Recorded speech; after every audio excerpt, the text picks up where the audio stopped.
नमस्कार, स्वागत है आपका ईटी नाउ स्वदेश पर। आप देख रहे हैं गुड मॉर्निंग स्वदेश और अगले आधे घंटे में हम आपको बताएंगे कौन से सेक्टर्स और स्टॉक्स पर आपको नजर रखनी चाहिए। ब्रोकरेज रिपोर्ट्स के दम पर कौन से स्टॉक्स फोकस में रहेंगे वो भी हम आपको बताएंगे। हमारे टेक्निकल गेस्ट आपके लिए ट्रेडिंग आइडियाज लेकर आएंगे इक्विटी और कमोडिटी मार्केट में, और उसी के साथ ग्लोबल बाजारों से क्या संकेत निकल कर आ रहे हैं उस पर भी नजर डालेंगे। सबसे पहले नजर डालते हैं ग्लोबल बाजारों पर, और शुक्रवार के ट्रेडिंग सेशन की बात करें तो अमेरिकी बाजारों में थोड़ी सी कमजोरी दिखी। गिफ्ट निफ्टी की बात करें तो थोड़ी सी कमजोरी दिखाई दे रही है, करीब 40 अंकों की गिरावट भारतीय बाजारों पर आज दिखाई दे सकती है। 23,280 के पास गिफ्ट निफ्टी अभी ट्रेड कर रहा है। अमेरिकी बाजारों की बात करें तो शुक्रवार के ट्रेडिंग सेशन में थोड़ी सी कमजोरी दिखी। S&P 500 0.11% की गिरावट के साथ शुक्रवार को बंद हुआ। डाउ जोन्स में भी 0.2% की गिरावट दिखी और नास्डैक में भी 0.2% की गिरावट शुक्रवार के ट्रेडिंग सेशन में दिखी। जॉब रिपोर्ट का डेटा आया जो काफी अच्छा था, लेकिन उसके बावजूद यूएस के बाजारों में शुक्रवार को गिरावट दिखी। सेक्टर स्पेसिफिक एक्शन की बात करें तो यूटिलिटीज, बेसिक मटेरियल और टेलीकॉम सेक्टर में कमजोरी दिखी, जिसके चलते अमेरिकी बाजार लोअर साइड पे बंद होते हुए नजर आए। पूरे हफ्ते की बात करें तो अमेरिकी बाजार पॉजिटिव में थे। डाउ जोन्स में 0.3% की तेजी दिखी पूरे हफ्ते के लिए। S&P 500 में 1% से ज्यादा की तेजी और निकाय में भी 0.45% की तेजी पूरे हफ्ते के लिए दिखी। इस हफ्ते की बात करें तो FOMC मीट है, वहां से क्या कमेंट्री निकल कर आती है उस पर स्ट्रीट की नजर रहेगी। इन्फ्लेशन डेटा भी आएगा, जिसके चलते रेट कट पर डिसीजन लिया जाएगा। तो कई सारी अहम बैठक है इस हफ्ते, जिसके चलते यूएस मार्केट्स पर इम्पैक्ट दिखाई दे सकता है। इसके अलावा यूरोपियन मार्केट की बात करते हैं। यूरोपियन मार्केट भी कमजोरी के साथ बंद होते हुए नजर आए शुक्रवार को। डैक्स में 0.5% की गिरावट दिखी। कैक और FTSE में भी आधे % की गिरावट शुक्रवार के ट्रेडिंग सेशन में दिखी। इसके अलावा एशियाई बाजारों की बात करें तो एशियाई बाजारों का आज थोड़ा मिक्स्ड खुलना दिखा है। शंघाई मार्केट की बात करें तो फ्लैट रहे हैं। इसके अलावा क्रूड ऑयल की बात करते हैं। याद रखें, ब्रेंट क्रूड में गिरावट दिखी थी पिछले हफ्ते, करीब $78 पर बैरल के आसपास हम पहुंच चुके थे, लेकिन थोड़ी सी बढ़त उसमें भी दिखी है। $79.62 पर बैरल के पास अब क्रूड ऑयल है। इसके अलावा गोल्ड की बात करते हैं, यहाँ पर भी थोड़ी सी कमजोरी दिखी है।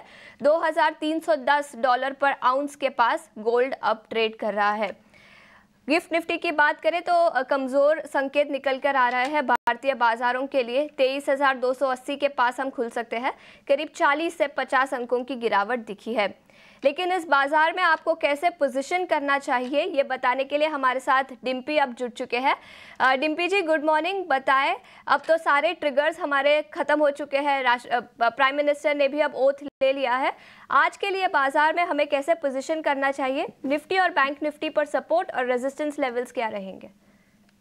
देखिए, ये बात आशीषा बिल्कुल ठीक है कि ट्रिगर्स मार्केट के अंदर कम हो गए हैं, लेकिन धीरे करके डेरिवेटिव्स का जो डाटा है वो अपने चीजों को थोड़ा आगे और डिराइव करता हुआ दिखेगा। इस समय की जो पोजीशनिंग है वो काफी हार्ड है, काफी स्ट्रॉन्ग पोजीशनिंग है मार्केट की। और मार्केट ने दो इंपॉर्टेंट चीजें कर रखी है। पहला इंपॉर्टेंट चीज 23,000 के ऊपर की क्लोजिंग है निफ्टी की, और 49,500 के ऊपर की क्लोजिंग है बैंक निफ्टी की। तो ये लेवल्स मार्केट ऐसे नहीं लेके आया, बड़ी मेहनत करके अचीव करके मार्केट की वॉलिटिलिटी को एडजस्ट करने के बाद ये लेवल लेके आया हुआ है। तो ये जल्दी जल्दी सरेंडर भी नहीं करेगा, लेकिन इसके ऊपर आने के लिए मार्केट को थोड़ी और मेहनत करनी पड़ सकती है, क्योंकि यहाँ तक का डायरेक्शन, यहाँ तक की जो क्लियरेंस थी मार्केट को, वो इलेक्शन के साथ साथ धीरे धीरे करके उसको मिल रही थी। लेकिन अब वो ट्रिगर्स नहीं है मार्केट के पास।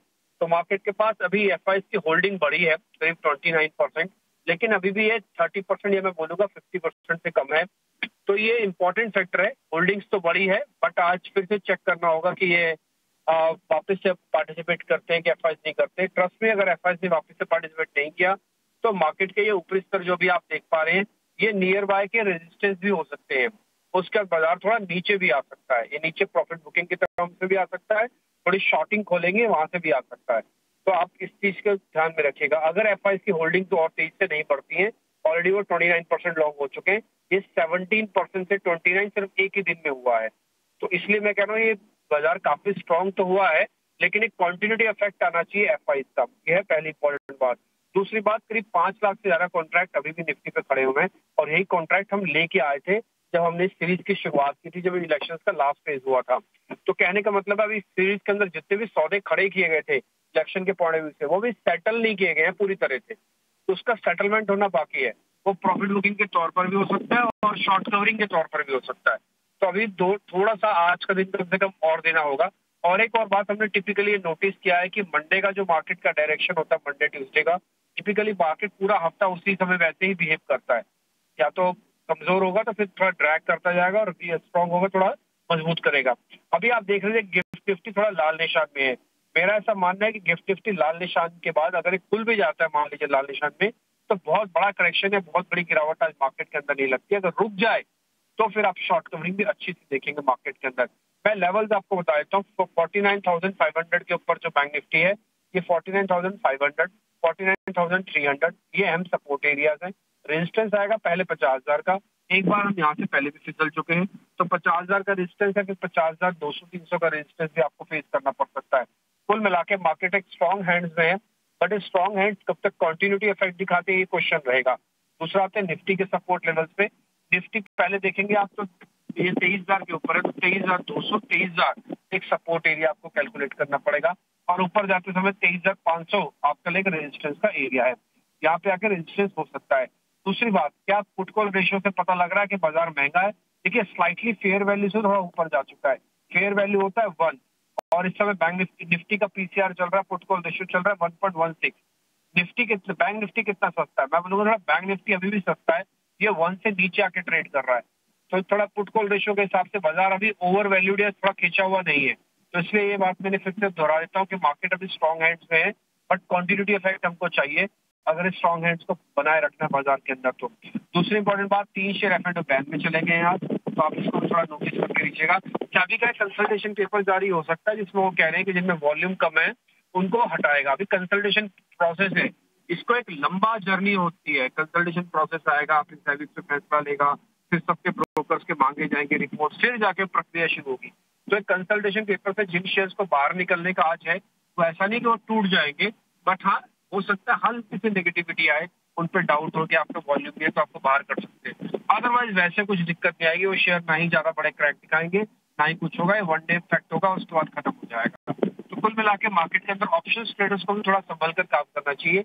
कॉल्स के प्रीमियम आर्टिफिशियली राइज हो चुके हैं, तो आप अगर कॉल पुट में भी काम करते हैं तो थोड़ा बी अवेयर, सावधानी के साथ काम कीजिएगा। छोटे छोटे स्टॉप लॉस, छोटे छोटे टारगेट रखिए, काम करें। बिल्कुल, तो फ्यूचर्स एंड ऑप्शंस ट्रेडर्स को संभल कर काम करना चाहिए, ये राय है। डिम्पी जी बहुत बहुत शुक्रिया हमारे साथ जुड़ने के लिए सुबह सुबह। इसी के साथ एफआईआई डीआईआईज ने क्या किया शुक्रवार के मार्केट में, उस पर भी नज़र डालते हैं। 3 दिन लगातार बिकवाली करने के बाद शुक्रवार के ट्रेडिंग सेशन में एफआईआईज फॉरेन इंस्टीट्यूशनल इन्वेस्टर्स ने खरीदारी की। करीब 4,400 करोड़ की खरीदारी शुक्रवार को दिखी और डीआईआईज की बात करें तो उन्होंने बिकवाली की। करीब 1,300 करोड़ की बिकवाली शुक्रवार के ट्रेडिंग सेशन में दिखी। ये तो हुई बाजार पर बात। चर्चा आगे बढ़ाने के लिए हमारे साथ अब नितिलेश जी जुड़ चुके हैं। नितिलेश जी बहुत बहुत शुक्रिया, गुड मॉर्निंग, अपना टाइम निकाल कर हमारे साथ जुड़ने के लिए। सबसे पहले बताएं मार्केट पर क्या रणनीति बनेगी?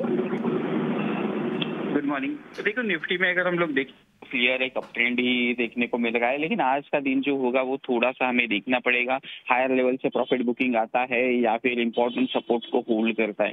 देखो निफ्टी में अगर हम लोग बात करेंगे तो इमीडिएट बेसिस के ऊपर 23,200 एक इंपॉर्टेंट सपोर्ट है, इसके नीचे फिसलता है तो 23,000 तक के लेवल्स हमें देखने को मिल सकते हैं।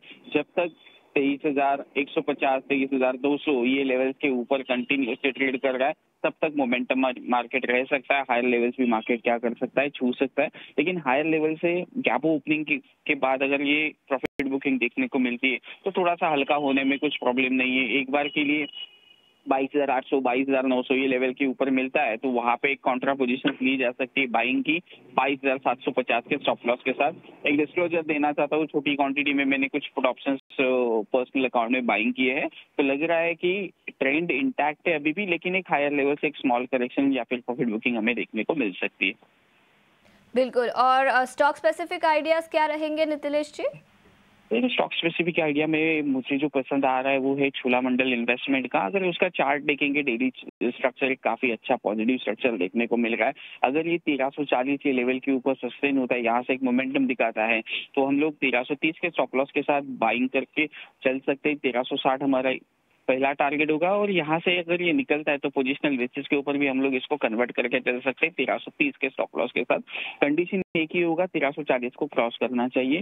दूसरा जो ट्रेड होगा वो होगा एमएनएम फाइनेंस का। एमएनएम फाइनेंस में देखेंगे तो एक मोमेंटम के बाद एक ब्रेकआउट की तैयारी कर रहा है, तो 284 ये एक इंपॉर्टेंट लेवल है। 284 को अगर ये निकाल देता है तो 281 के स्टॉप लॉस के साथ हम लोग इसमें लॉन्ग करेंगे। 289 से लेके 292 ये हमारे टारगेट हो सकते हैं। दोनों के दोनों कंडीशनल कॉल्स होंगे। यहाँ से ब्रेकआउट मिलता है तो अच्छे खासे टारगेट भी देखने को मिल सकते हैं।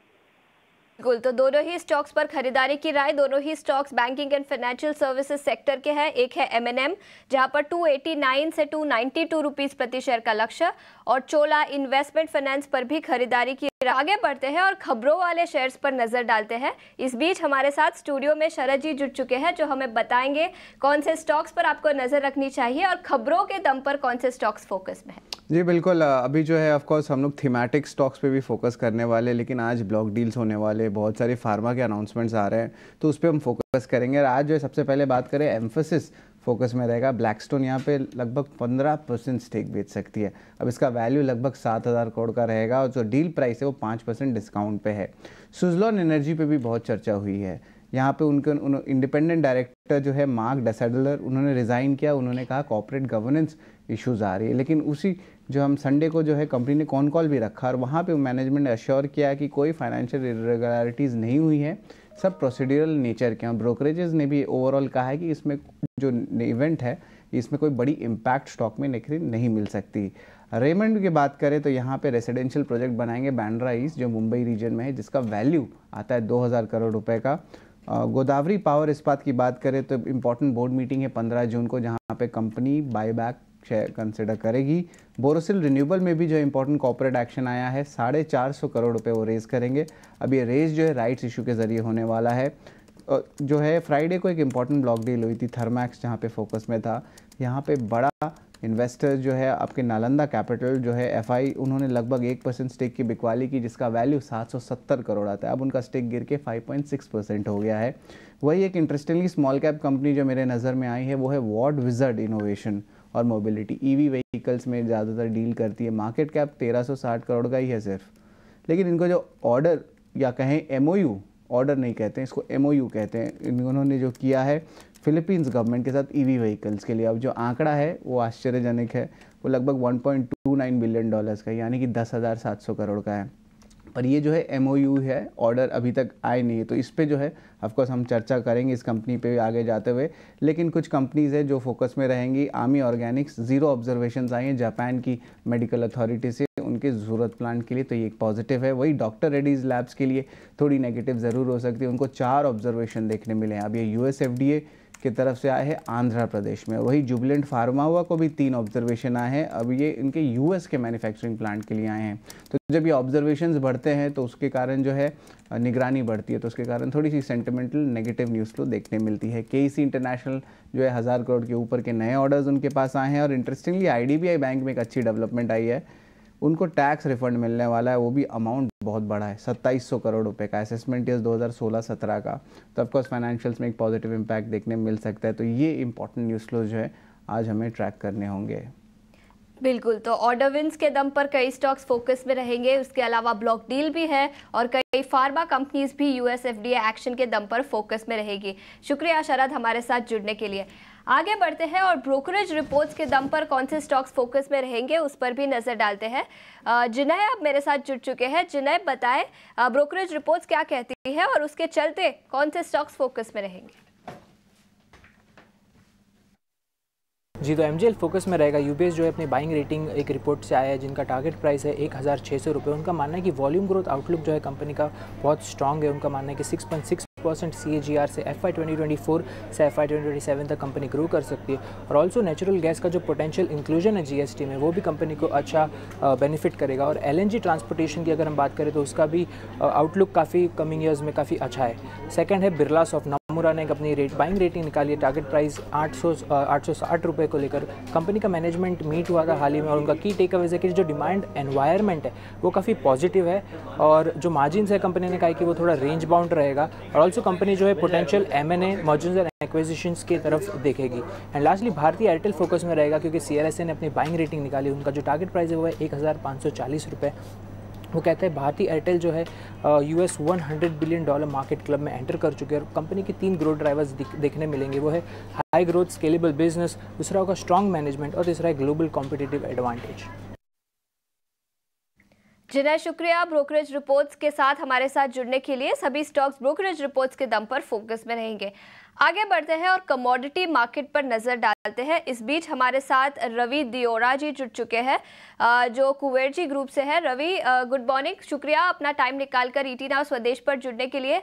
बताएं कमोडिटी मार्केट पर क्या रणनीति बनानी चाहिए। Good morning.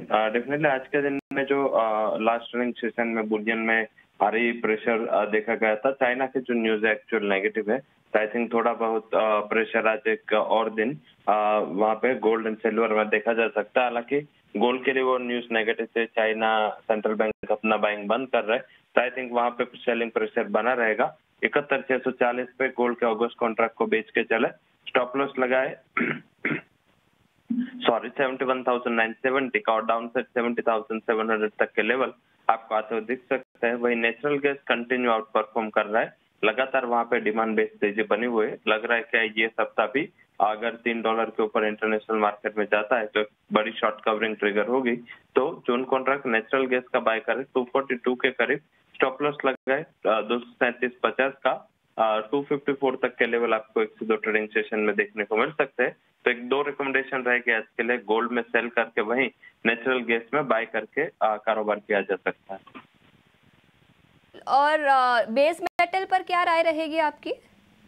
Last trading session में भारी गिरावट थी एंड पर्टिकुलर चाइना में जो कॉपर की इन्वेंट्री बढ़ रही है इसको लेके थोड़े कंसर्न थे। शायद लग रहा है कि आज वैसे देखे तो चाइना, हांगकांग, ताइवान जैसे इम्पोर्टेंट एशियन मार्केट क्लोज है, तो एक लैक लस्टर मोमेंटम आज रहेगा।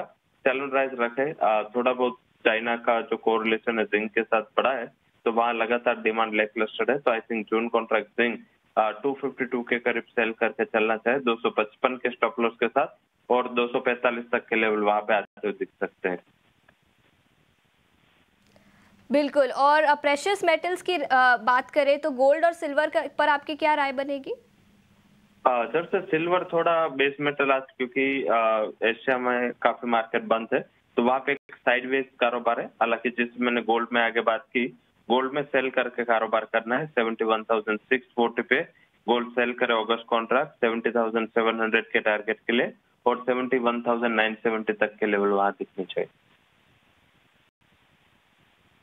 बिल्कुल, तो ये राय थी कमोडिटी मार्केट पर। सबसे पहले नेचुरल गैस पर उन्होंने राय दी है, खरीदारी की राय। 254 रुपीज़ प्रति शेयर का लक्ष्य और 238 रुपीज़ प्रति शेयर का स्टॉप लॉस रखा है नेचुरल गैस पर। इसके अलावा गोल्ड की बात करें तो यहाँ पर उन्होंने बिकवाली की राय दी है, 70,700 का टारगेट और 71,970 का स्टॉप लॉस। तो ये राय थी कमोडिटी मार्केट पर। शुक्रिया रवि हमारे साथ जुड़ने के लिए। इतना ही समय था हमारे पास इस शो पर। बने रहिए ET नाउ स्वदेश के साथ। नमस्कार।